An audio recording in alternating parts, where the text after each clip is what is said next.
Ele, um milionário forjado na arrogância e quebrado por uma dor que nem o dinheiro conseguia curar, a obrigou, sua empregada de alma nobre, a cantar no palco de sua festa luxuosa.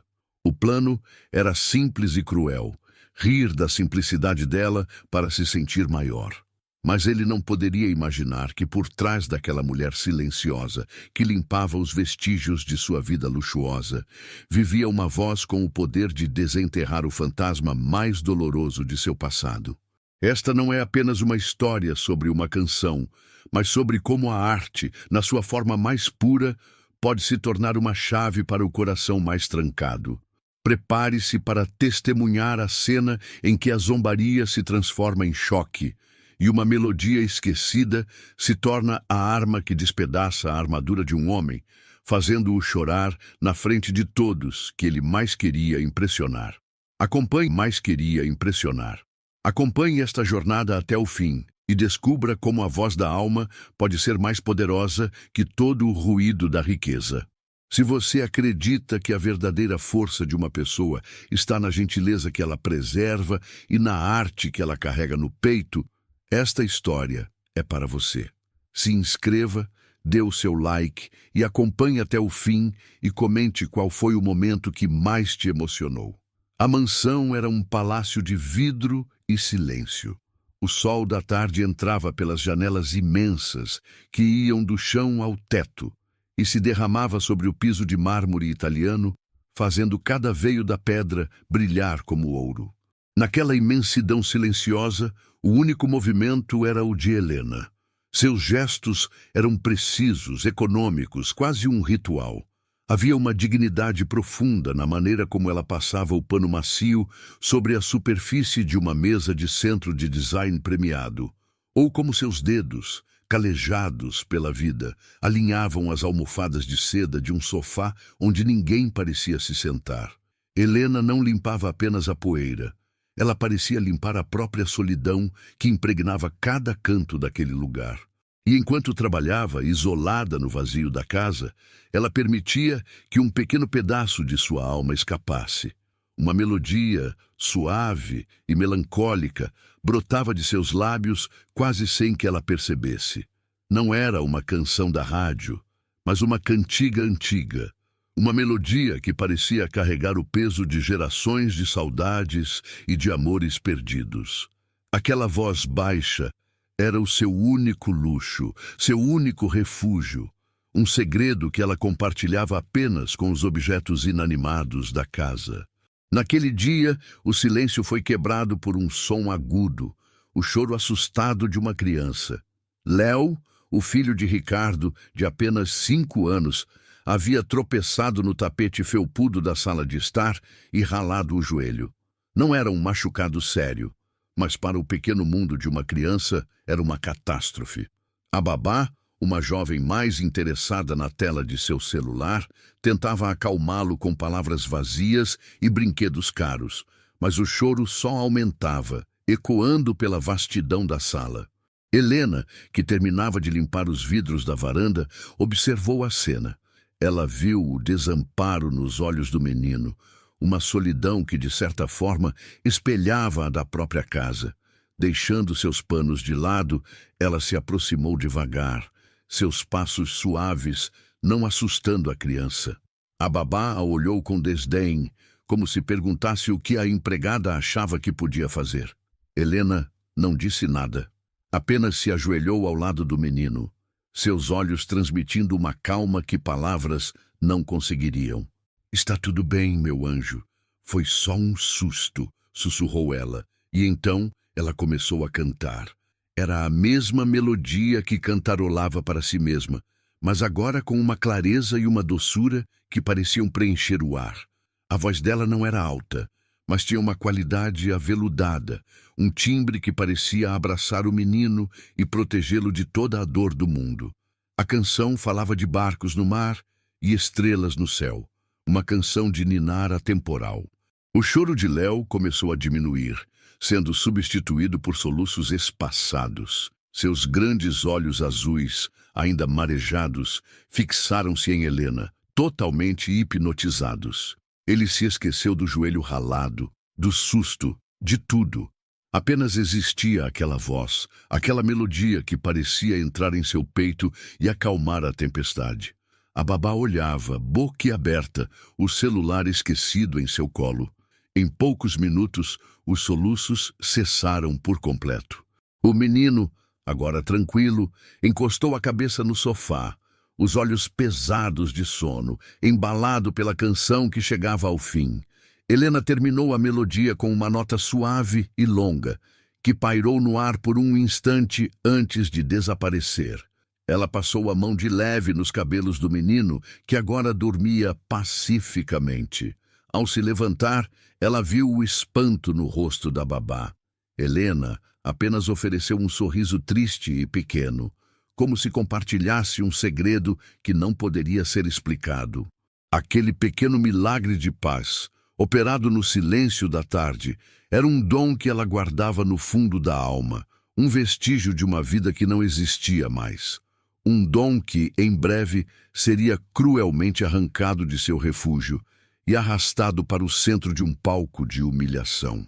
Enquanto a paz de Helena era feita de silêncio e canções suaves, o mundo de Ricardo Ventura, o dono da mansão, era o oposto. Um lugar de barulho alto e estressante.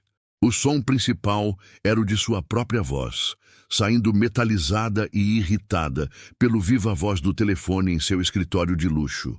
Naquela mesma tarde, enquanto seu filho dormia tranquilamente em casa, Ricardo andava de um lado para o outro em sua sala no centro da cidade, gritando com sua equipe de Londres. Eu não quero saber de problemas. O prazo era ontem.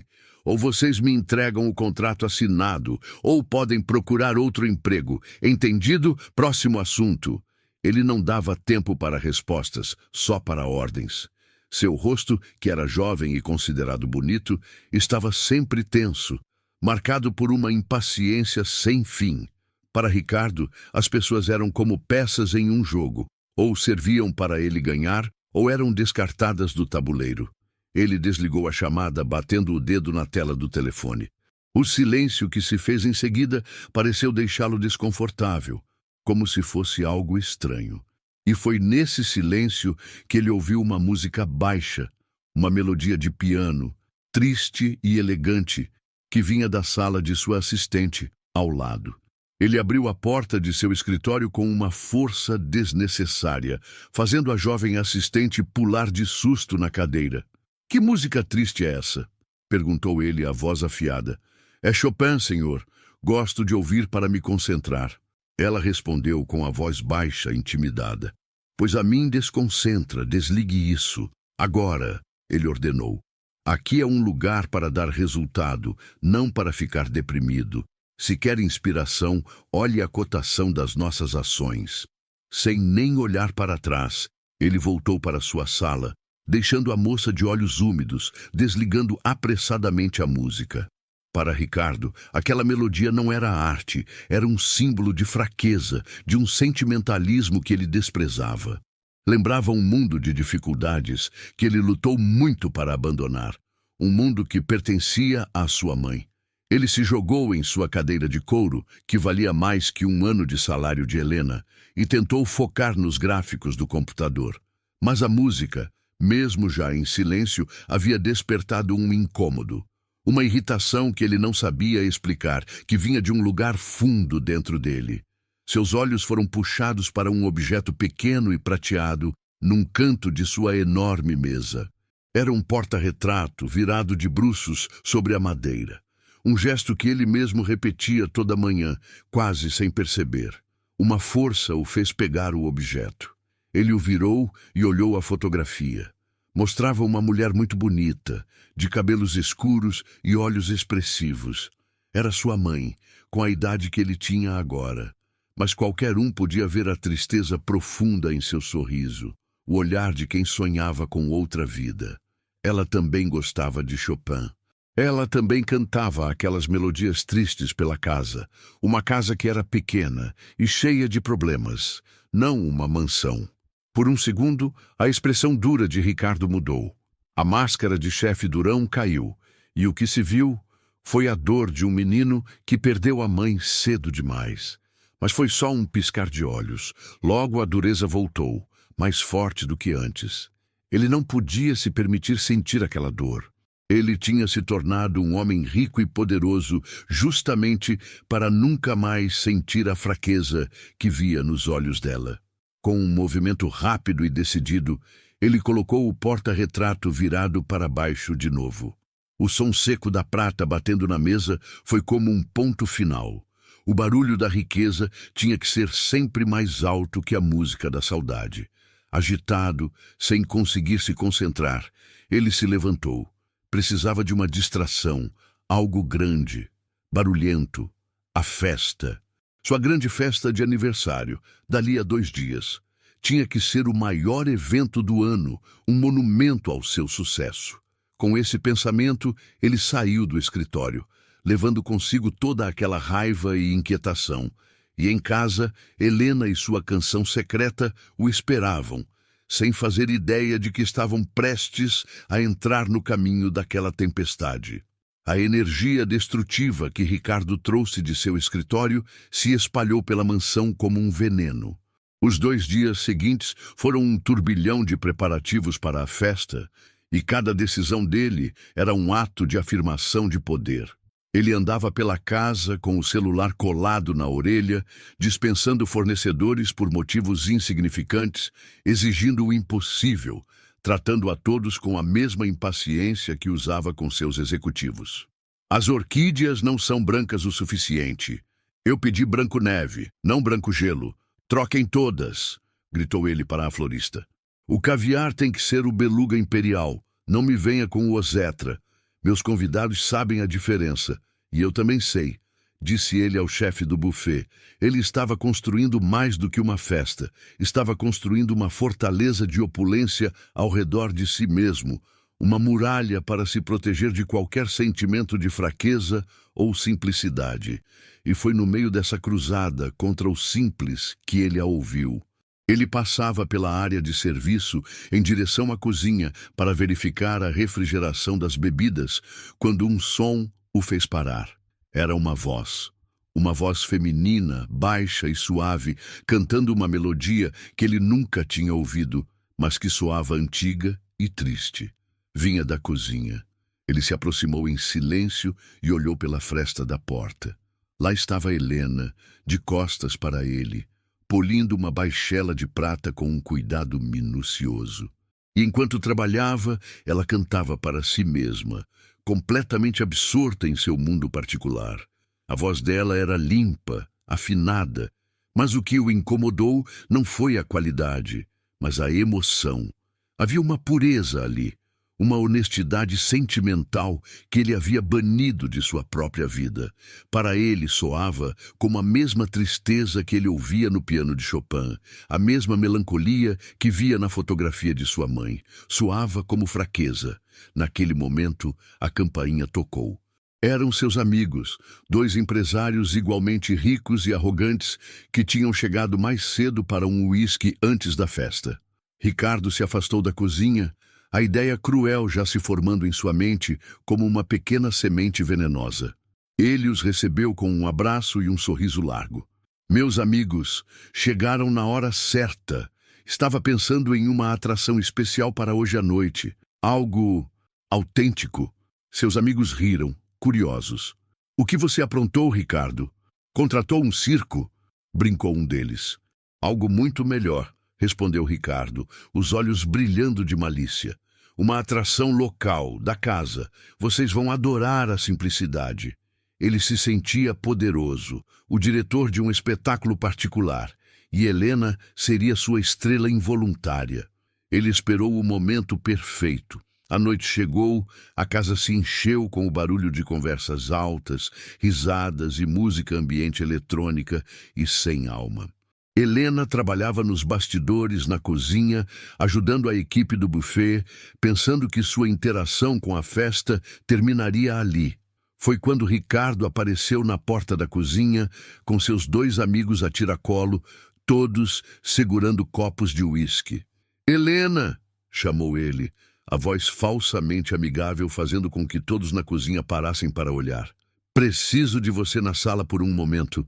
Confusa e intimidada por todos os olhares sobre ela, Helena secou as mãos no avental e o seguiu até a sala principal, onde dezenas de convidados conversavam. Ricardo a guiou até o centro da sala, perto de onde um microfone havia sido instalado para discursos. "Meus caros amigos", ele anunciou em voz alta, batendo com um garfo em sua taça para chamar a atenção. A sala foi se silenciando. "Nesta noite de celebração, eu gostaria de lhes oferecer um presente, uma performance única e exclusiva. Um pequeno vislumbre da cultura popular, um talento bruto que descobri aqui mesmo, entre as paredes desta casa." Ele colocou a mão no ombro de Helena, que ficou rígida como uma estátua.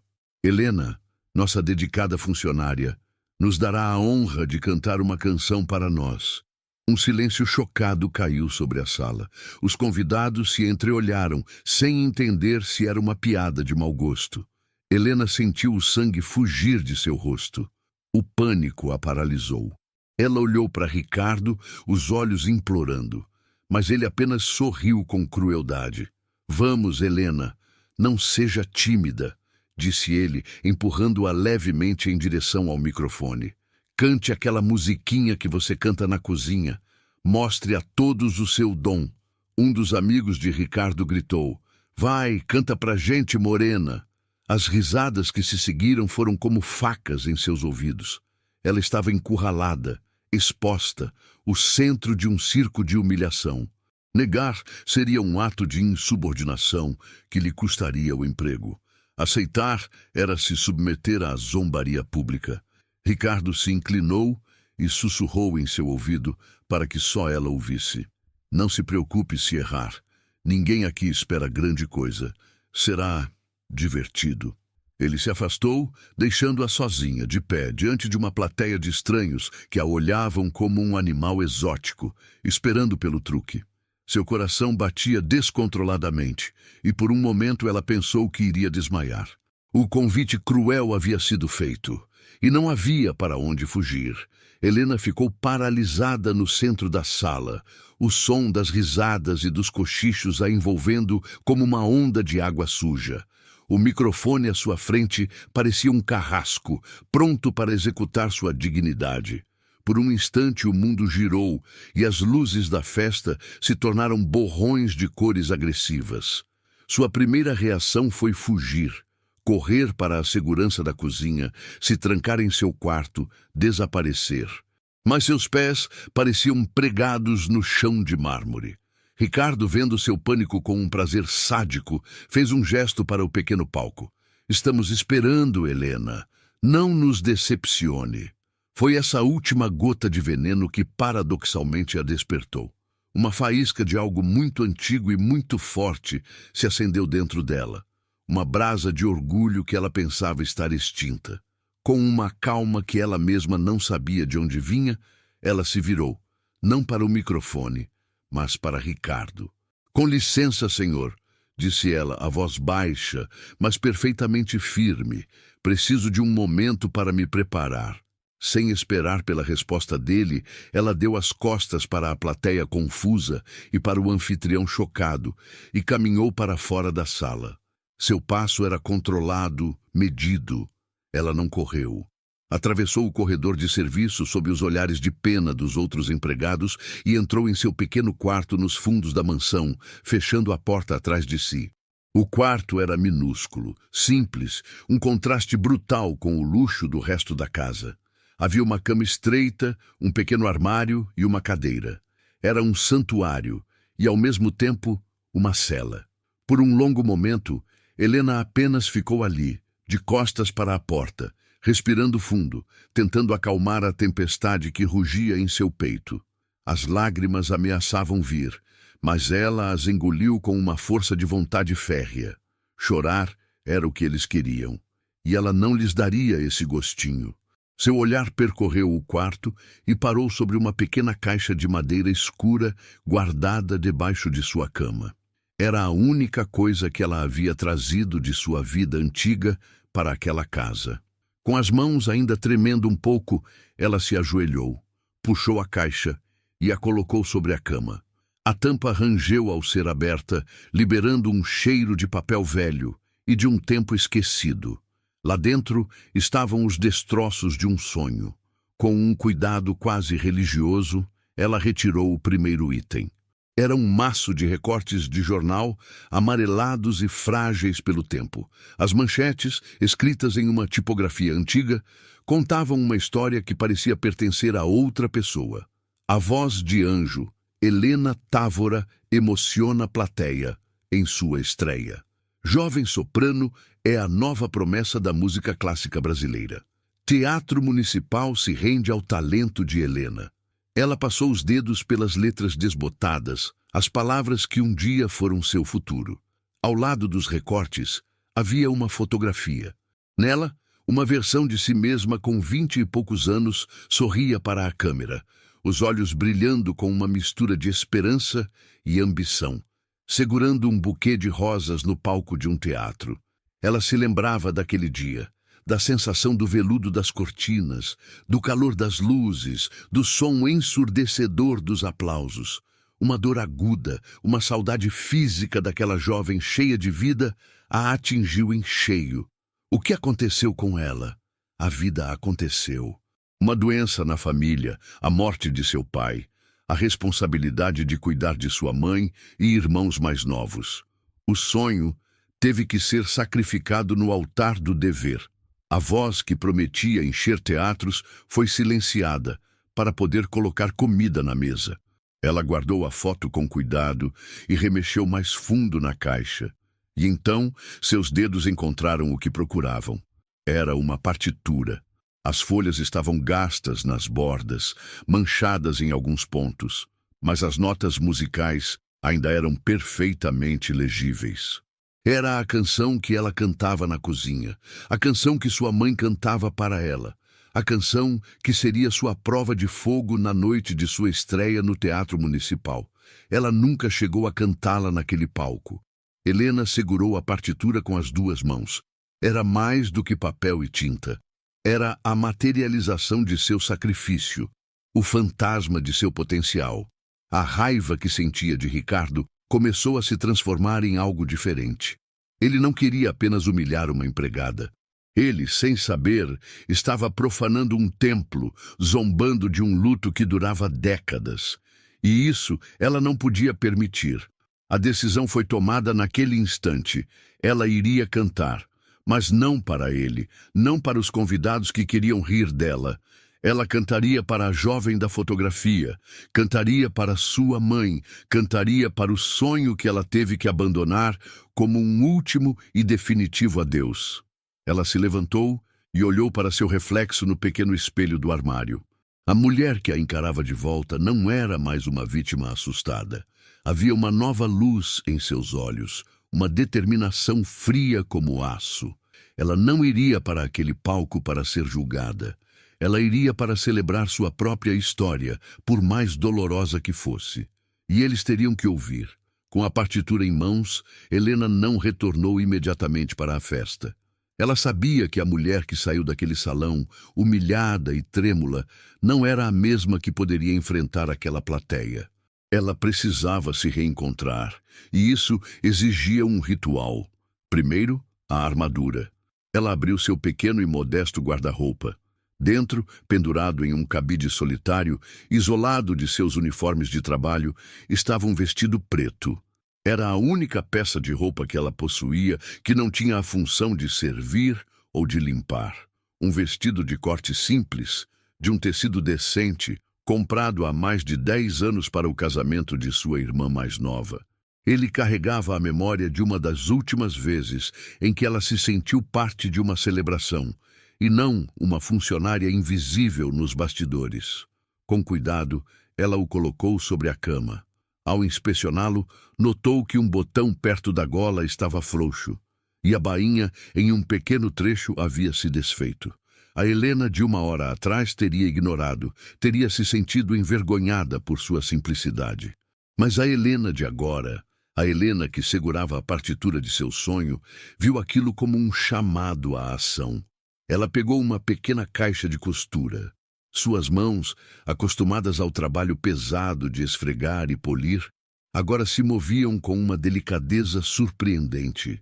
Ela passou a linha pela agulha e, sentada na beirada da cama, sob a luz fraca de seu abajur, começou a costurar.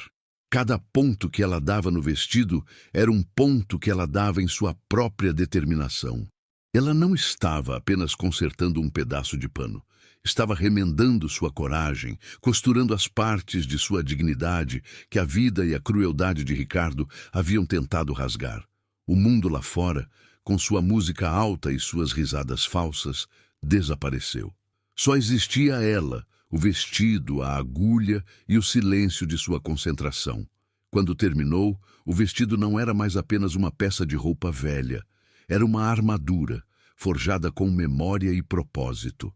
Ela o pendurou na porta, pronto. Agora faltava a espada. Ela olhou para a partitura em cima da cama. Era a hora.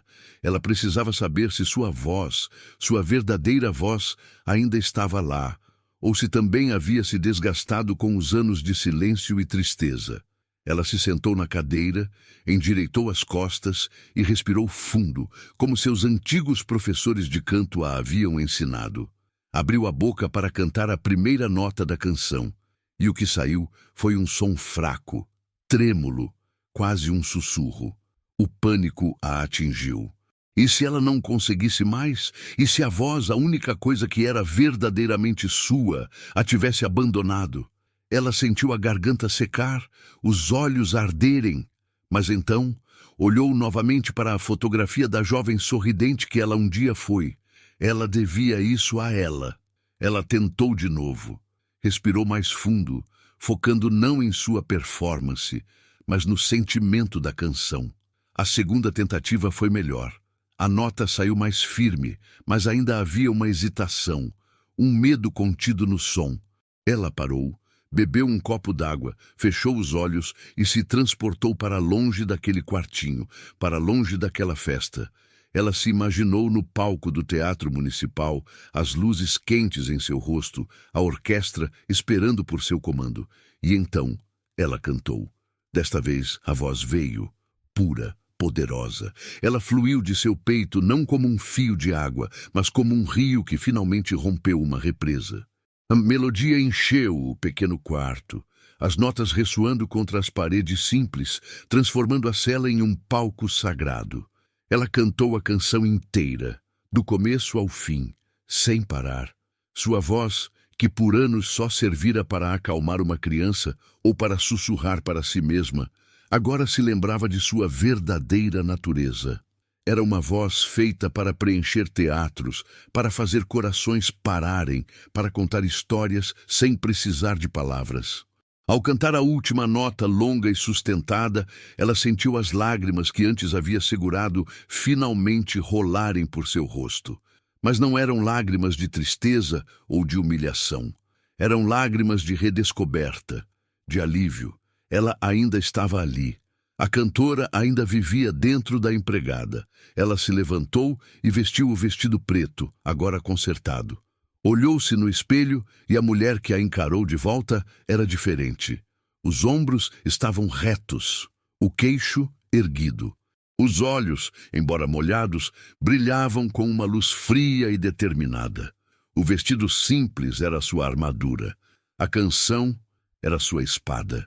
E com o fantasma de seu sonho ao seu lado, ela caminhou para fora do quarto, de volta para a guerra, pronta para a primeira e última batalha. O corredor de serviço, que antes parecera um refúgio, agora era o caminho de uma condenada em direção à sua execução. Cada passo de Helena de volta ao salão principal era um ato de desafio contra o instinto mais básico de seu corpo, que gritava para que ela corresse e se escondesse. Ao abrir a porta que dava para a festa, o barulho a atingiu como uma parede. Risadas altas, o grave pulsante da música eletrônica, o tilintar de taças. Ela entrou. O vestido preto, que em seu quarto parecera uma armadura de dignidade, ali, sob as luzes de cristal e cercado por sedas e smokings, pareceu subitamente simples demais, pobre demais. Imediatamente, ela se tornou o centro das atenções, exatamente como Ricardo planejara. Os olhares eram como pequenos ataques físicos. As mulheres a olhavam de cima a baixo, os cantos dos lábios se curvando em sorrisos de desprezo mal disfarçados. Os homens a olhavam com uma curiosidade predatória, como se ela fosse uma atração bizarra em um zoológico. Ela ouvia os sussurros enquanto passava, fingindo não escutar. Olha lá, a cantora da cozinha voltou. Coitada, teve coragem de aparecer com essa roupa? O Ricardo é inacreditável, que maldade! Cada palavra era uma pequena pedra atirada contra ela. Para não desmoronar, Helena focou em um único ponto à sua frente, um quadro na parede distante, e caminhou em direção a ele, atravessando o mar de olhares hostis sem virar o rosto. Ricardo a viu do outro lado do salão e um sorriso de puro triunfo iluminou seu rosto. Era ainda melhor do que ele imaginava. Ela não havia fugido. A humilhação seria pública e completa. Ele fez um sinal para o DJ, que cortou a música abruptamente. O silêncio repentino fez com que todos os convidados se virassem para Ricardo, que agora subia no pequeno tablado elevado onde antes o DJ estava. Ele pegou o microfone. Meus amigos, meus caros convidados, uma pequena pausa na nossa celebração, ele anunciou, a voz soando falsamente animada. Como eu havia prometido, temos um momento cultural muito especial nesta noite. Um momento de pura autenticidade. Ele percorreu a sala com os olhos até encontrar Helena, que havia parado no meio do caminho, agora totalmente exposta no silêncio. Muitos de nós, no mundo dos negócios, falamos sobre descobrir talentos ocultos, sobre dar oportunidade para quem está na base da pirâmide. Pois bem, hoje à noite eu faço mais do que falar. Eu pratico. Ele estendeu o braço em um gesto teatral na direção dela. Eu descobri que aqui, entre nós, temos uma artista. Uma mulher de talento simples e honesto, cuja arte não foi lapidada em conservatórios caros, mas na labuta do dia a dia. Por favor, uma salva de palmas para a estrela desta noite. Helena! Um aplauso hesitante e confuso percorreu a sala. Alguns convidados, os mais cruéis, aplaudiam com entusiasmo, já antecipando o desastre. Outros, com um pingo de decência, batiam palmas sem jeito, sentindo-se cúmplices de uma maldade. Helena sentiu o rosto queimar. Ela queria que o chão se abrisse e a engolisse. Ricardo desceu do tablado e caminhou até ela, o sorriso predatório nunca deixando seu rosto. Ele a pegou suavemente pelo braço, uma gentileza falsa que era mais violenta que um empurrão, e a guiou até o palco improvisado. Não tenha medo, querida, sussurrou ele, o hálito de uísque atingindo o rosto dela. Eles vão te adorar. Ao colocá-la no centro do tablado, sob a luz de um único refletor que a isolava na escuridão, ele se virou para a plateia. Uma canção do coração, para todos nós. Ele pegou o microfone do pedestal e o estendeu para ela. O metal frio tocou seus dedos trêmulos. Por um instante, seus olhos se encontraram, e nos dele, ela não viu nada além de um vazio gelado e divertido. Ele estava se alimentando de seu pavor, como se para completar o cenário de tortura, os dois amigos de Ricardo na primeira fila sacaram seus celulares. As pequenas luzes vermelhas de gravação se acenderam na penumbra, como os olhos de lobos esperando pelo abate. Eles iriam registrar cada segundo de sua humilhação, para rir mais tarde, para compartilhar, para transformar sua vergonha em um troféu digital. Ricardo deu um passo para trás, juntando-se aos amigos, e cruzou os braços. O sorriso satisfeito de um imperador romano prestes a assistir ao sacrifício no Coliseu. O silêncio na sala era agora absoluto, denso, quase impossível de respirar. Dezenas de pares de olhos estavam fixos nela, esperando que ela desafinasse, que ela gaguejasse, que ela chorasse. O circo estava montado, os leões esperavam. E no centro da arena, com o microfone frio e pesado em sua mão, Helena respirou fundo, fechou os olhos por um segundo e se preparou para soltar a única arma que lhe restava, a sua voz. O silêncio que se instalou na sala era uma criatura viva e cruel. Helena sentia o peso de centenas de olhares sobre si, cada um uma pequena agulha perfurando sua pele. O refletor em seu rosto era quente e ofuscante, cegando-a para a multidão e, ao mesmo tempo, tornando-a o único ponto visível em todo o universo daquela festa. Ela podia ouvir sua própria respiração, amplificada pelo microfone, um som frágil e assustado. Podia ouvir o tilintar distante de um cubo de gelo em um copo, o farfalhar de um vestido de seda. Eram os sons de um mundo que a observava, esperando que ela se quebrasse. Seus dedos, úmidos de suor, apertaram o corpo frio do microfone com tanta força que os nós ficaram brancos. Em sua mente, a imagem da jovem da fotografia, a Helena cheia de sonhos, lhe deu a última força que precisava. Ela respirou fundo, não o ar viciado da festa, mas o ar limpo e cheio de esperança do palco de suas memórias. E então, ela fechou os olhos. Ao se isolar da zombaria e do desprezo, ela encontrou o caminho de volta para seu santuário interior, o único lugar onde sua voz era livre. E então, ela cantou. A primeira nota não saiu como um pedido de desculpas, mas como uma declaração. Era um som puro, limpo, uma nota de contralto que cortou o ar da sala com uma autoridade inesperada e silenciou os últimos sussurros. Não era uma voz de karaokê. Não era a voz trêmula de alguém assustado.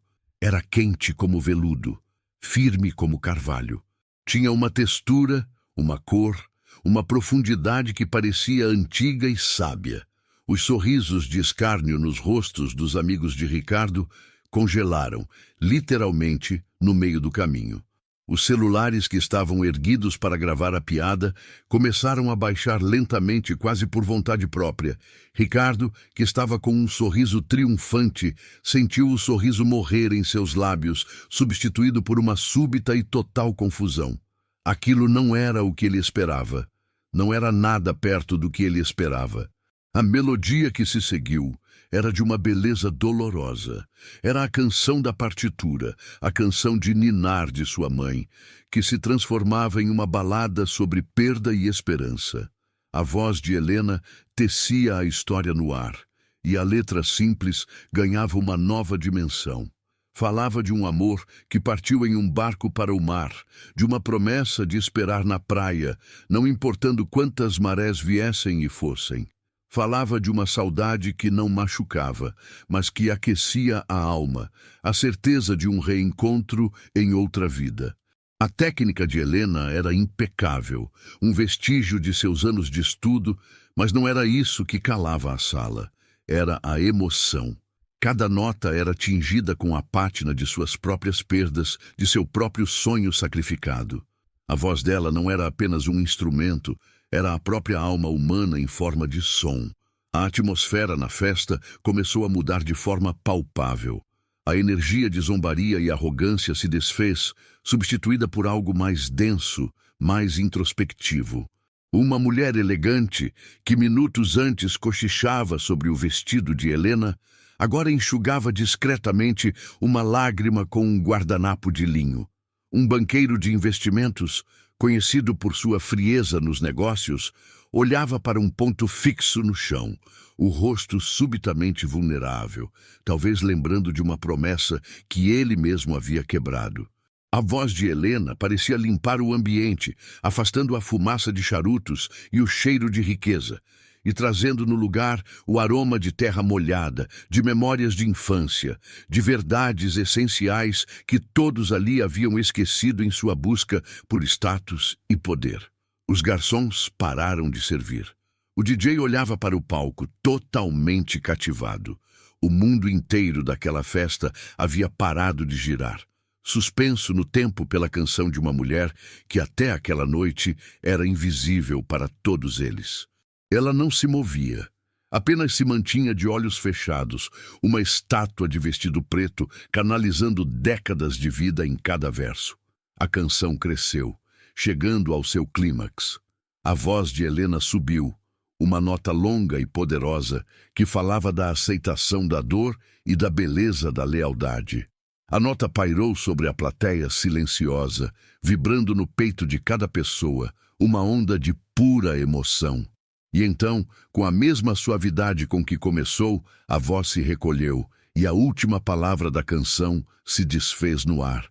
Silêncio. Um silêncio absoluto, profundo, diferente de qualquer outro. Não era um silêncio constrangido ou vazio. Era um silêncio cheio de sentimento, de respeito, de assombro. Um silêncio sagrado que ninguém ousava quebrar. Helena abriu os olhos lentamente. A luz do refletor não parecia mais tão agressiva. O monstro da plateia havia sido domado. E foi então que os olhos de todos, inclusive os dela, como se puxados por um ímã, se voltaram para um único homem no meio da multidão. O anfitrião. O diretor daquele espetáculo. E o que eles viram no rosto de Ricardo Ventura foi o início da verdadeira e inesperada atração da noite. O silêncio que se seguiu à última nota de Helena era um vácuo, um espaço suspenso no tempo onde apenas a emoção crua da canção ainda existia. Todos os olhares, antes fixos em Helena, a artista inesperada, agora se moviam em uma onda silenciosa, virando-se para o anfitrião da festa. O espetáculo, ao que parecia, ainda não havia terminado, apenas mudara de protagonista. Ricardo estava parado no mesmo lugar, mas não era mais o mesmo homem. Aquele sorriso de escárnio, a máscara de poder e arrogância que ele vestia como uma segunda pele, havia se partido em 1000 pedaços. Em seu lugar, havia uma expressão de pura e absoluta incredulidade. Seus lábios estavam entreabertos. Seus olhos, antes frios e calculistas, estavam agora arregalados, vidrados, como se olhassem através das paredes de sua própria mansão para um lugar muito, muito distante. Ele parecia um homem que acabou de ver um fantasma. E, em certo sentido, ele tinha visto. A melodia de Helena, para todos os outros, foi uma peça de música bonita e comovente. Para Ricardo, foi uma chave enferrujada que ele nem sabia que existia e que acabara de girar na fechadura de um quarto trancado no porão de sua memória. Um quarto que ele passara a vida inteira tentando manter selado. A voz de Helena, no presente, começou a se misturar com o eco de outra voz em sua mente.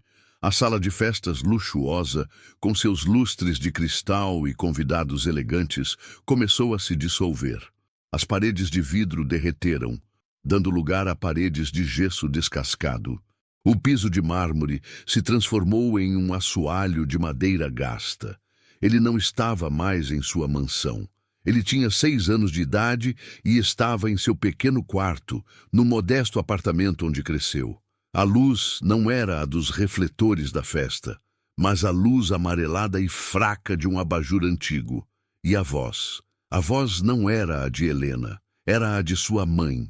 Ele a via, sentada na beirada de sua cama, tão real que ele podia sentir o cheiro suave de seu perfume de jasmim. Ela usava um vestido simples e seus olhos, exatamente como na fotografia que ele mantinha virada para baixo, eram lindos, mas carregavam o peso de uma tristeza que ele, na época, não entendia. E ela cantava para ele. Era a mesma canção, a mesma melodia, a mesma letra sobre o barco no mar e a promessa na praia. A voz dela, como a de Helena, era pura e cheia de uma emoção que parecia grande demais para o pequeno apartamento. Era o seu ritual noturno, a única coisa que acalmava os medos do pequeno Ricardo. Ele se lembrou de perguntar a ela, com a inocência de uma criança, «Mamãe, por que essa música é sempre triste?» E ele se lembrou da resposta dela, o sorriso melancólico que nunca chegava aos olhos. Não é triste, meu filho, é uma canção de saudade, e a saudade é só o amor que fica por aquilo que a gente perdeu. Ele não entendeu na época, mas entendeu agora. Ele entendeu que sua mãe não cantava apenas para ele. Ela cantava para si mesma, cantava pelo sonho que ela havia perdido. a carreira de cantora que ela sacrificou para criar um filho sozinha, para trabalhar em empregos que matavam sua alma aos poucos. A música era o seu único escape, o único lugar onde ela podia ser quem realmente era. A memória era tão vívida, tão avassaladora, que a dor da perda o atingiu como se tivesse acontecido naquele exato instante. A dor de perder a mãe para uma doença que foi acelerada pela tristeza. A culpa de ter se tornado um homem tão diferente do que ela sonhava. Um homem que desprezava exatamente a beleza e a simplicidade que ela tanto valorizava. De volta à realidade da festa, uma única lágrima, quente e pesada, escapou de seu olho direito e traçou um caminho lento por seu rosto. Foi um ato involuntário, uma traição de seu corpo contra o controle de ferro de sua mente. Ele levou a mão à bochecha, chocado ao sentir a umidade. Mas era tarde demais. A represa havia se rompido. Outra lágrima se seguiu, e depois outra. Sua respiração ficou presa na garganta, transformando-se em um soluço audível que cortou o silêncio da sala. Seus ombros, antes tão retos e arrogantes, começaram a tremer. Ele tentou lutar, tentou engolir o choro, tentou se recompor, mas a imagem de sua mãe, cantando para ele, era mais forte do que qualquer resquício de orgulho. Ele curvou o corpo para a frente, como se tivesse levado um soco no estômago.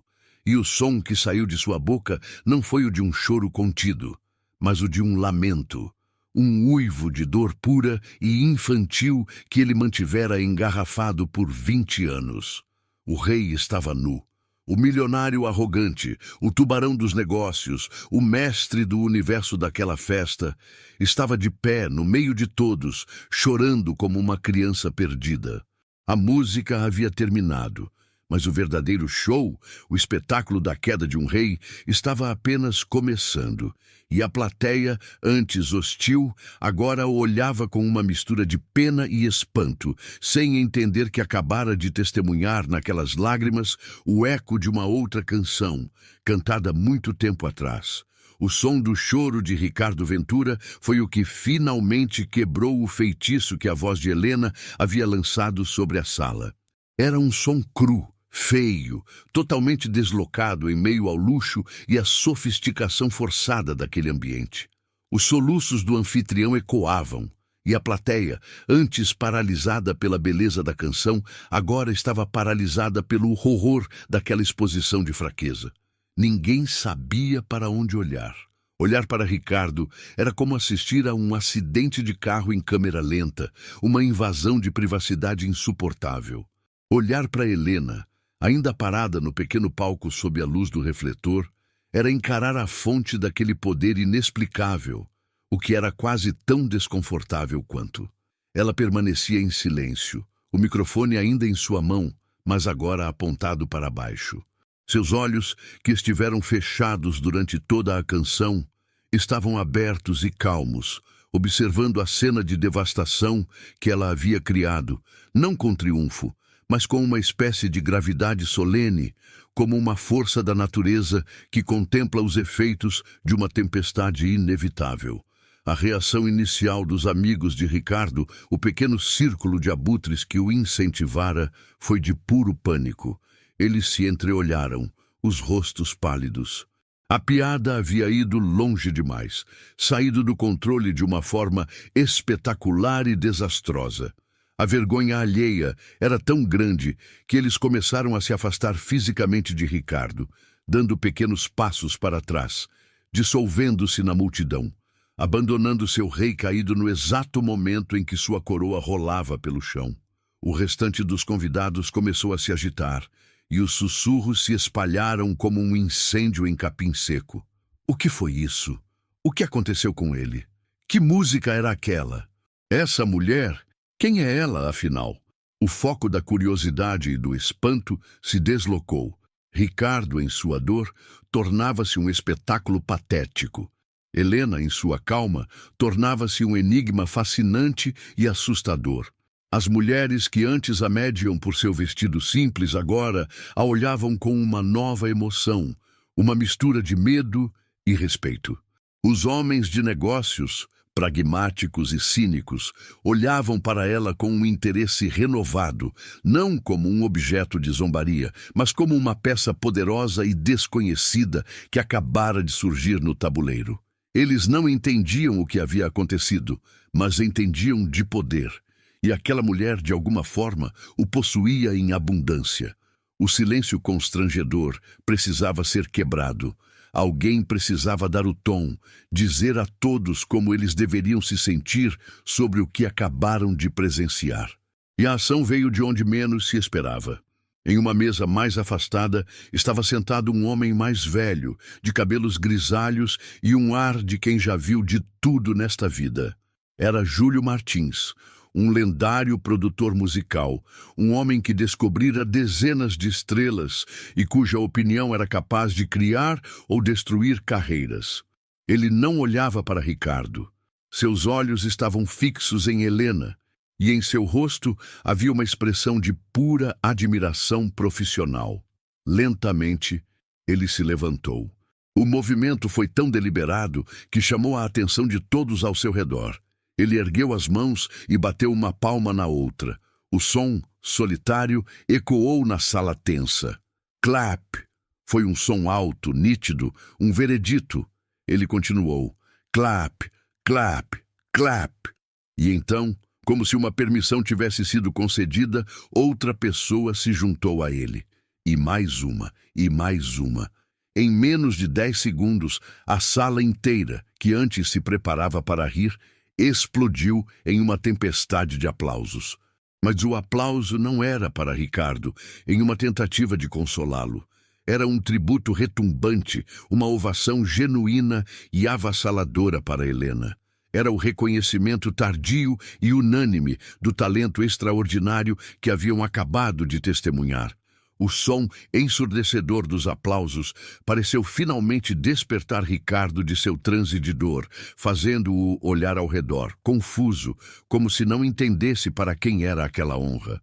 Helena, por sua vez, recebeu a ovação com a mesma graça com que recebera o desprezo.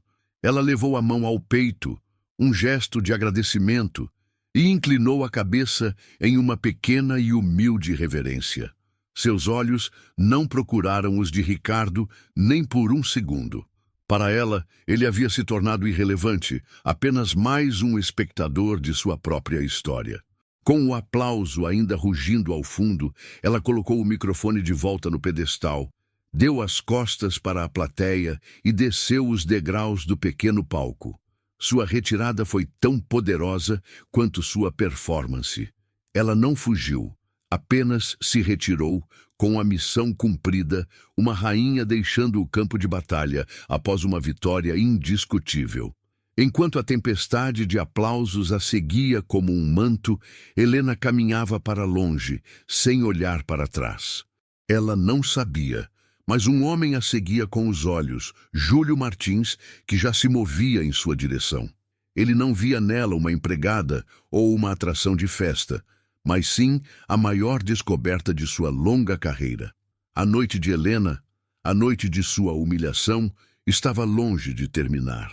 Na verdade, ela estava apenas começando. Helena não olhou para trás. Com a mesma dignidade com que servira o café naquela manhã, ela desceu os degraus do pequeno palco. A muralha de aplausos que a cercava era como um escudo, protegendo-a dos olhares e dos destroços da reputação de Ricardo, que jazia em cacos no meio do salão. Seu único objetivo era alcançar a porta de serviço, voltar para a segurança de seu pequeno quarto e processar o terremoto que acabara de acontecer. Ela não buscava validação ou recompensas. Buscava apenas a paz que lhe fora roubada. Mas a festa, que antes a rejeitara, agora se recusava a deixá-la ir. Antes que pudesse chegar à metade do caminho, uma figura se postou à sua frente, bloqueando sua passagem. Era Júlio Martins, o lendário produtor musical. Ele não a olhava com pena ou curiosidade, mas com a excitação febril de um garimpeiro que acaba de encontrar a maior pepita de ouro de sua vida. "Por favor, senhora, não suma de novo", disse ele. A voz, que era conhecida por sua rispidez, agora soava quase suplicante. Meu nome é Júlio Martins, e eu preciso desesperadamente saber o seu nome. Helena parou, surpresa pela abordagem direta. Meu nome é Helena, respondeu ela, a voz ainda um pouco rouca pela emoção da canção. Helena, repetiu ele como se saboreasse a palavra. Helena, o que eu ouvi hoje à noite não foi uma performance, foi um milagre. Eu estou nesta indústria há 40 anos. Eu já ouvi todas as vozes imagináveis, as tecnicamente perfeitas, as comercialmente viáveis. Mas uma voz que tenha verdade, uma voz que carregue a história de uma vida em cada nota, isso é uma raridade. É o tipo de dom que aparece uma vez a cada geração. Ele estava tão genuinamente empolgado que as palavras saíam atropeladas. Eu quero gravar um álbum com você, imediatamente. O melhor estúdio, os melhores músicos, o repertório que você escolher. Eu não quero mudar uma única nota do que você faz. Meu trabalho seria apenas garantir que o mundo inteiro ouça exatamente o que nós ouvimos aqui hoje. Ele tirou um cartão de seu bolso, mas em vez de apenas entregá-lo, ele o segurou como uma promessa. Eu lhe ofereço um contrato. Amanhã, na minha mesa. Tudo o que você precisa fazer é dizer sim. A oferta era vertiginosa. A realização do sonho que a jovem da fotografia havia perseguido, entregue a ela no cenário mais improvável. Antes que Helena pudesse sequer processar a proposta de Júlio, outras pessoas começaram a se aproximar, formando um pequeno círculo ao redor dela, como satélites atraídos por um novo sol. A primeira foi uma mulher coberta de joias, a mesma que Helena ouvira rir de seu vestido. Querida, você foi divina, disse ela, a voz melosa. Me perdoe se nós não entendemos a sua arte no início. Ricardo pode ser tão literal às vezes. A desculpa era esfarrapada, mas o pedido de aprovação em seus olhos era real. Em seguida, veio um homem de negócios, de rosto duro e calculista, que lhe estendeu um cartão de platina. Senhora, uma performance notável. Sua capacidade de cativar uma audiência hostil é uma habilidade rara. Ele olhou em volta, baixando a voz. Se por acaso a senhora tiver interesse em outros empreendimentos, além da música, projetos que exijam um investidor de risco com visão, me ligue. De repente, ela não era mais a empregada. Era um ativo, uma oportunidade. Uma a uma, as pessoas que a haviam desprezado agora tentavam se conectar a ela, se desculpando, elogiando, oferecendo oportunidades. Eram como ratos, abandonando o navio naufragado de Ricardo para tentar embarcar no bote salva-vidas de Helena. Helena ouviu a todos com uma paciência infinita e uma expressão indecifrável. Ela aceitou cada cartão de visita com um aceno de cabeça educado. Agradeceu a cada elogio com um muito obrigada sereno. Ela não demonstrava euforia, nem raiva, nem desprezo.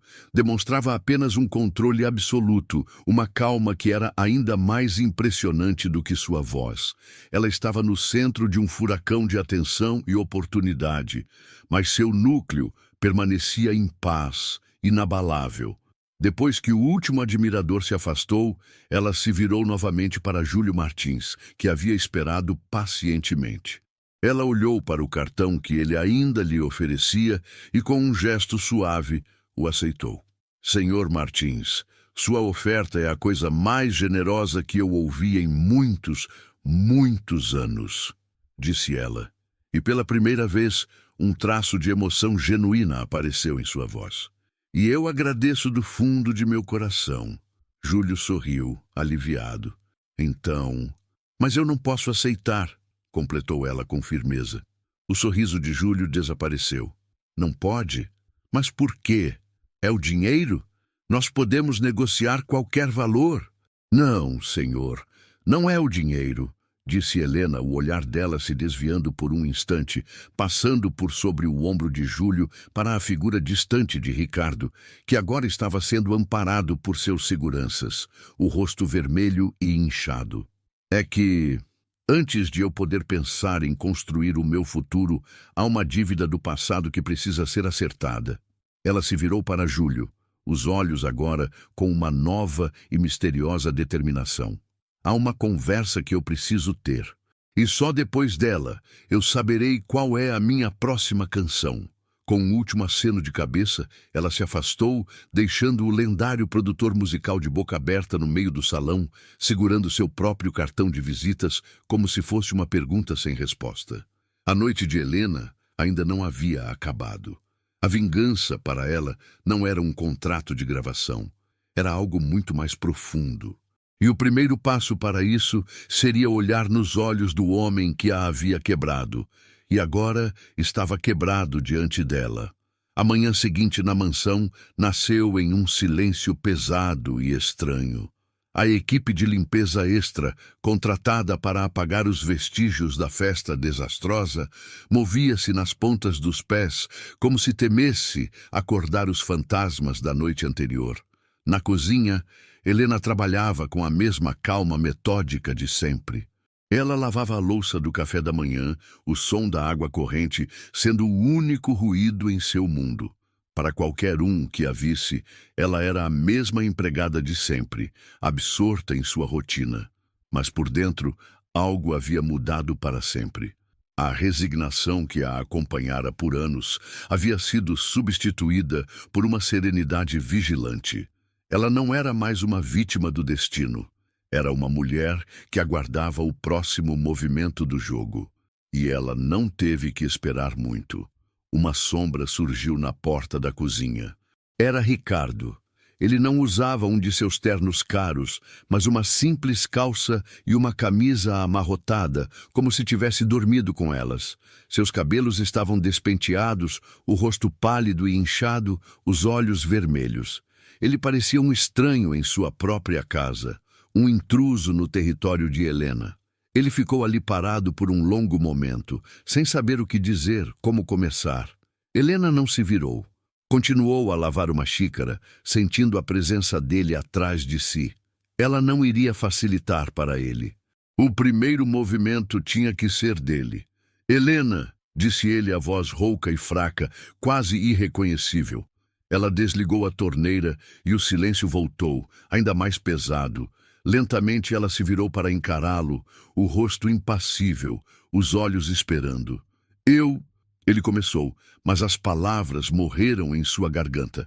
Ele, o mestre da oratória agressiva, o homem que comandava reuniões com punho de ferro, estava mudo. Ele tentou de novo. O que aconteceu ontem à noite, eu sinto muito. Foi uma coisa monstruosa de se fazer. Não há desculpa para isso. A desculpa soou vazia, ensaiada, as palavras que qualquer pessoa diria naquela situação. Helena continuou a olhá-lo em silêncio. O olhar dela não era de raiva, mas de uma avaliação fria, que o fez se sentir ainda menor. O silêncio dela o forçou a ir mais fundo, a entender que um simples pedido de desculpas não chegaria nem perto de consertar o que ele havia quebrado. Não é só por isso, continuou ele, a voz agora embargada, a máscara de CEO finalmente se desfazendo para revelar o homem quebrado por baixo. Não é só pela humilhação, é pela canção. Ele se aproximou um passo, os olhos marejados. Aquela música, de onde você a conhece? Era da minha mãe, respondeu Helena, a voz neutra. A resposta simples pareceu atingi-lo fisicamente. Eu sei, disse ele. Era da minha também. E então a história começou a jorrar dele, uma confissão que ele nunca havia feito a ninguém. Minha mãe, ela era como você, tinha essa voz. Era a única coisa bonita em nossa vida que era tão difícil. Ela cantava o tempo todo. Cantava essa mesma música para me fazer dormir. Ela sonhava em ser cantora, mas a vida não deixou. Meu pai nos abandonou, ela teve que trabalhar em 2 empregos, limpar casas, assim como você. O sonho foi morrendo aos poucos. Ele olhava para as próprias mãos, como se a vergonha o impedisse de encará-la. Eu cresci vendo a tristeza nos olhos dela, a tristeza de ter um dom tão grande e não poder usá-lo. Quando ela morreu, eu jurei para mim mesmo que eu seria o oposto dela. Eu seria forte, rico, poderoso. Eu odiaria tudo o que a lembrava, a simplicidade, a música triste, os sentimentos. Eu construí essa vida, essa casa, essa arrogância, tudo para ser uma muralha contra a memória da tristeza dela, para ser o contrário do fracasso dela. Ele finalmente ergueu os olhos para Helena e eles estavam inundados de lágrimas. Quando você cantou, foi como se ela estivesse ali, na minha frente. A voz era a mesma, o sentimento era o mesmo, e eu percebi tudo. Percebi que eu me tornei um monstro para fugir de uma dor que eu deveria ter abraçado. Percebi que eu humilhei em você a coisa que eu mais amava na minha mãe. Eu não estava rindo de você. Eu estava rindo dela e de mim mesmo, da coisa horrível em que me transformei. Ele estava soluçando agora, sem vergonha, a dor de uma vida inteira de culpa e luto vindo à tona. Helena ouvia, o rosto ainda sereno, mas algo em seu olhar havia mudado. A frieza deu lugar a uma compreensão profunda, a empatia de quem também conhecia a dor de um sonho perdido. Ela entendia agora. Não se tratava apenas dela. Tratava-se de duas histórias de perda que haviam colidido de forma brutal. Depois de um longo silêncio, quebrado apenas pelos soluços de Ricardo, ele se recompôs o suficiente para fazer seu último apelo. Por favor, disse ele, a voz um sussurro desesperado. Me deixe fazer alguma coisa para consertar isso. Qualquer coisa. Não para me perdoar. Eu não mereço perdão, mas para honrar a memória dela. E para honrar o dom que você tem, o dom que ela perdeu. Ele a olhava com a vulnerabilidade de uma criança esperando por uma sentença. O poder estava, de forma absoluta e irrevogável, nas mãos de Helena. Helena observou o homem desmoronado à sua frente. O milionário arrogante havia desaparecido, dando lugar a uma figura de pura dor, a um filho que chorava pela mãe. Por um longo e denso momento a cozinha ficou em silêncio, preenchida apenas pelo som da respiração pesada de Ricardo. A raiva que Helena sentira, a sede por uma justiça fria, havia se dissolvido, substituída por uma compreensão solene. A dor dele era, em sua raiz, um espelho da sua. Ambos eram assombrados pelo fantasma de uma canção que nunca pôde ser completada. Finalmente ela falou, a voz não mais neutra ou fria, mas com um peso de sabedoria. Eu não posso aceitar o seu pedido de desculpas, Ricardo, disse ela. Ele ergueu os olhos, a última centelha de esperança quase se apagando. Não porque eu não o perdoe, continuou ela com calma, mas porque o perdão que você busca não sou eu quem pode dar. Suas palavras são para a memória de sua mãe, não para mim. Ela se afastou da pia e se aproximou da mesa da cozinha, indicando uma cadeira para ele. Surpreso, ele se sentou. Era a primeira vez que ele se sentava em sua própria cozinha em anos. Você me pergunta o que pode fazer para reparar o seu erro, disse Helena, sentando-se à frente dele, não como uma empregada, mas como uma igual. A resposta é, nada por mim. Eu não quero seu dinheiro, não quero um cargo em sua empresa. Eu não quero nada que venha de um lugar de culpa. Ela se inclinou para a frente, os olhos fixos nos dele, e deu a ele sua condição, seu veredito. Mas você pode fazer algo por ela, por Cecília. Ricardo estremeceu ao ouvir o nome de sua mãe em voz alta. Você vai pegar a sua fortuna, essa riqueza que você construiu para fugir da memória dela e vai usá-la para construir algo que a honre de verdade. Você não vai me dar nada. Você vai criar a Fundação Cecília Ventura para novos talentos. A ideia pairou no ar, simples e ao mesmo tempo monumental. Um lugar que dará bolsas de estudo e apoio para jovens músicos, cantores, compositores, jovens como ela foi, cheios de talento, mas sem recursos. Um lugar que garantirá que outras vozes não se silenciem por falta de oportunidade. Essa é a única reparação que eu aceito. que você transforme a dor que nos conectou em uma ponte para o futuro de outros. Para Ricardo, aquela condição foi uma revelação. Não era um castigo, era um propósito. Era a única coisa que fazia sentido. Sim, disse ele, a voz firme pela primeira vez naquela manhã. Eu farei isso. Nos dias e semanas que se seguiram, uma transformação profunda começou a ocorrer em Ricardo. Ele não delegou a tarefa a seus advogados ou assistentes. Ele mergulhou nela de corpo e alma. A primeira coisa que fez foi ir ao antigo apartamento de sua mãe, que ele mantivera fechado e intocado por anos, um mausoléu de sua dor. Com as mãos trêmulas, ele abriu caixas empoeiradas. Encontrou os diários dela, onde ela escrevia sobre suas frustrações e seus sonhos musicais. Encontrou cartas de conservatórios que a parabenizavam por seu talento, mas informavam que não havia bolsas disponíveis. Encontrou a partitura original da canção que Helena cantara, com anotações e correções feitas pela caligrafia elegante de sua mãe. Ele passou dias imerso naquelas memórias. Não mais fugindo delas, mas as usando como o alicerce para o projeto. A etapa seguinte foi uma batalha.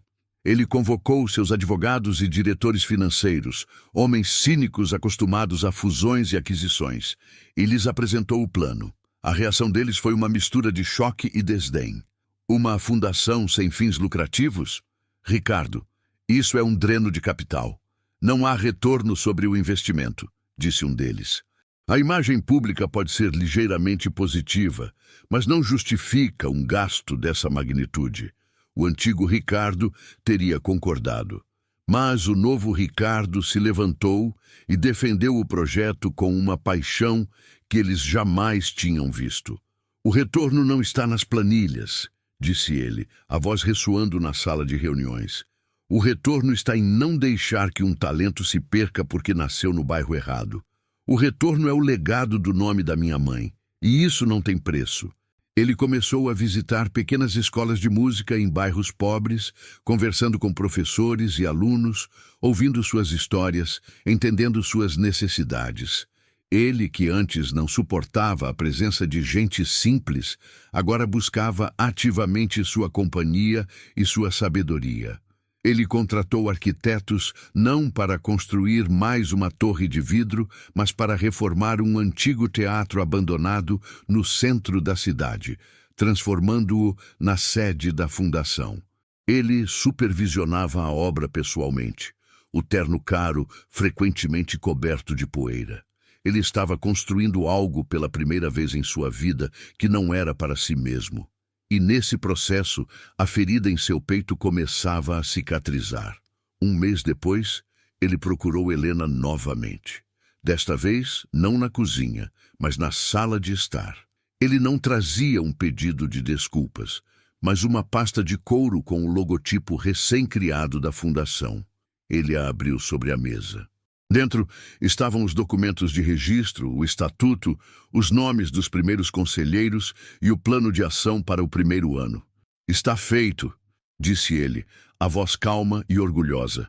A Fundação Cecília Ventura está legalmente constituída. O teatro será inaugurado em 6 meses. As primeiras bolsas serão anunciadas no próximo mês. Helena pegou os papéis, seus dedos passando pelo nome Cecília Ventura, impresso no topo. Ela leu o documento em silêncio, vendo a estrutura sólida e bem planejada que ele havia criado. Ele não fizera o mínimo, fizera o seu melhor.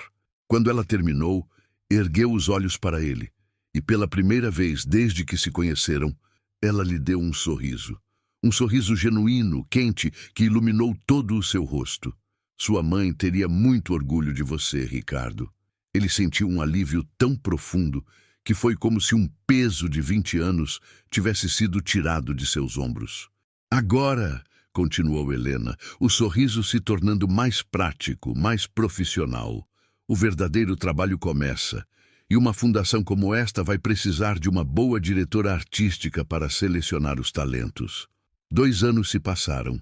O antigo e abandonado Teatro Glória, que por décadas fora um esqueleto de concreto no coração da cidade, agora pulsava com vida. A fachada histórica fora restaurada com um cuidado primoroso e sobre a entrada, em letras de bronze elegantes e discretas, lia-se Fundação Cecília Ventura para Novos Talentos. Por dentro, o lugar era um labirinto de salas de ensaio com isolamento acústico, um pequeno estúdio de gravação de última geração e um palco principal, onde o cheiro de madeira nova se misturava ao fantasma de aplausos antigos. Pelos corredores não se ouvia o silêncio opressivo de uma mansão ou o ruído estressante de um escritório, mas uma mistura de escalas de piano, o dedilhar de um violão e o som de vozes jovens aprendendo a encontrar seu poder. Este era o novo mundo que Helena e Ricardo haviam construído juntos. Helena não era mais uma empregada, mas também não era a estrela que o produtor Júlio Martins quisera criar. Ela havia encontrado um propósito muito maior. Como diretora artística da fundação, ela era a alma do lugar. Naquela tarde, ela estava em uma das salas de ensaio, dando uma masterclass para um grupo de 5 jovens bolsistas. Ela não ensinava apenas a técnica, mas a essência. Não, disse ela, com uma firmeza gentil para uma jovem soprano que tentava alcançar uma nota difícil. Você está tentando empurrar a nota. A força não vem da sua garganta, vem daqui. Helena pousou a mão sobre o próprio coração. Qual é a história que você quer contar? O que essa nota significa? Cante o sentimento, não a palavra. A jovem a olhou, absorvendo o conselho, e tentou de novo. Desta vez, a nota saiu, não apenas alta, mas cheia de uma emoção que fez os outros alunos se arrepiarem. Helena sorriu. Esse era seu trabalho agora. Ela era uma guardiã de sonhos, uma mentora que usava sua própria jornada para garantir que outros talentos não se perdessem no caminho. Ela não precisava dos aplausos de um teatro lotado. O brilho de compreensão nos olhos de um jovem artista era a única ovação que sua alma necessitava. Enquanto isso, no escritório administrativo da fundação, Ricardo também vivia sua transformação. Ele estava sentado à sua mesa, que era funcional e sem luxos, em uma reunião com uma família humilde do interior. O filho deles, um violinista prodígio de 16 anos, havia acabado de ganhar a bolsa principal do ano. Os pais, com as mãos calejadas e as roupas simples, estavam emocionados, mas também apavorados com a ideia de o filho se mudar para a cidade grande. O antigo Ricardo teria delegado aquela conversa a um assistente. O novo Ricardo os servia com café e falava com eles com uma calma e um respeito que os desarmava. Eu entendo perfeitamente a preocupação de vocês, disse ele, olhando nos olhos do pai. Por isso, a bolsa da fundação não cobre apenas os estudos de música. Cobre também a moradia em uma residência estudantil segura, um plano de saúde completo e um tutor acadêmico para acompanhar os estudos na escola. O único trabalho do Gabriel será se preocupar em ser o melhor músico que ele pode ser. Do resto, nós cuidamos. A mãe do menino começou a chorar, lágrimas de pura gratidão.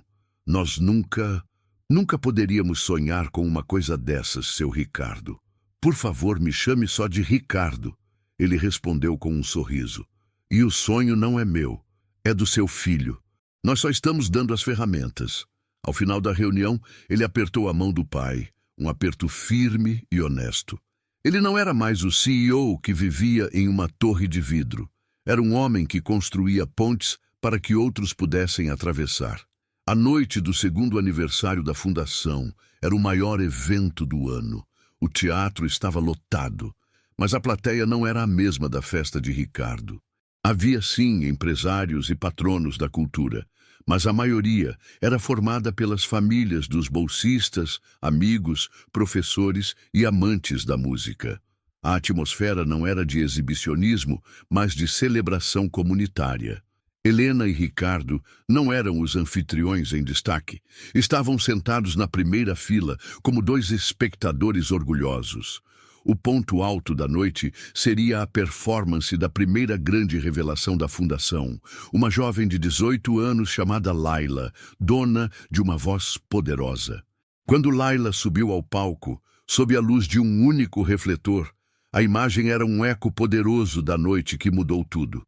Mas em vez de medo, em seus olhos havia apenas a alegria e a confiança de quem estava exatamente onde deveria estar. E então, ela começou a cantar. Era uma canção nova, uma composição que falava de encontrar a própria voz contra todas as probabilidades. A performance era espetacular. A plateia estava em êxtase. Helena assistia e lágrimas silenciosas rolavam por seu rosto. Eram as mesmas lágrimas de sua redescoberta em seu pequeno quarto, mas agora eram lágrimas de alegria ao ver seu legado florescer em outra pessoa. Ela olhou para o lado.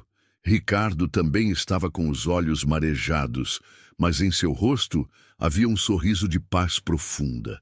Ele olhou para Helena e seus olhares se encontraram. Nenhuma palavra foi dita.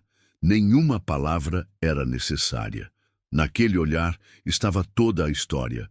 A dor, a humilhação, o perdão, a redenção e, finalmente, a paz. Eles haviam transformado o veneno em remédio. Haviam criado beleza a partir da feiura. Tinham completado juntos a canção de suas vidas. Enquanto os aplausos para a jovem cantora ecoavam pelo teatro, a voz do narrador encerrava a história.